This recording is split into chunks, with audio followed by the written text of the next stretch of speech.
el abecedario español or el alfabeto español. Okay? Good.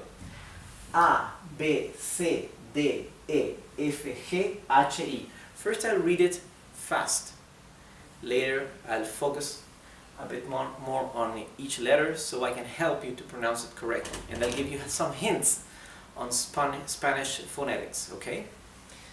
A, B, C, D, E, F, G, H, I, J, K, L, L, M, N, Ñ, O, P, Q, R, S, T, U, V or V, W, X, Y, Z. Okay, before reading it one more time, I want to give you some hints on how to pronounce correctly some of the Spanish sounds.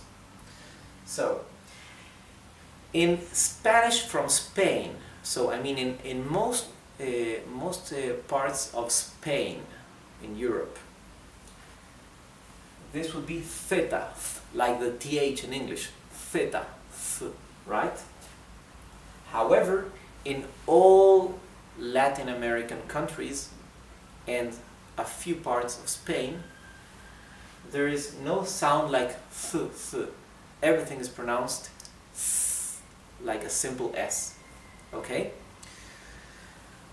So, since I'm Uruguayan from South America, and I know how everybody else pronounces in Latin America, I can tell you that theta is pronounced zeta, okay, in the continent.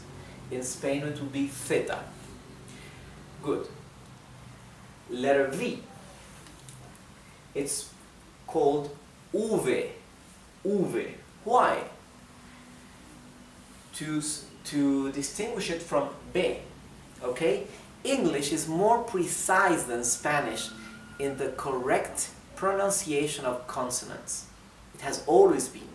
Spanish, unfortunately, tends to laziness in pronunciation of consonants. What does that mean? Originally, in Spanish, B and V were distinguishable, right? B, V, same as in English.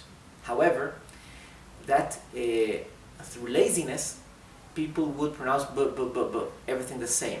So, the letter V began to be called as uve, so as not to mistake it for B, okay?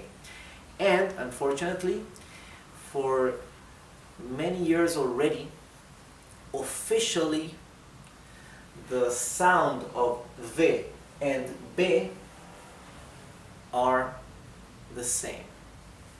What does that mean? That if you want to speak as in good old Spanish and be very distinctive and exact to pronounce B and V, that's perfect. I try to do that. However, if you say B, B to any of both B and B, if you pronounce like that, it's officially accepted and it's the norm nowadays.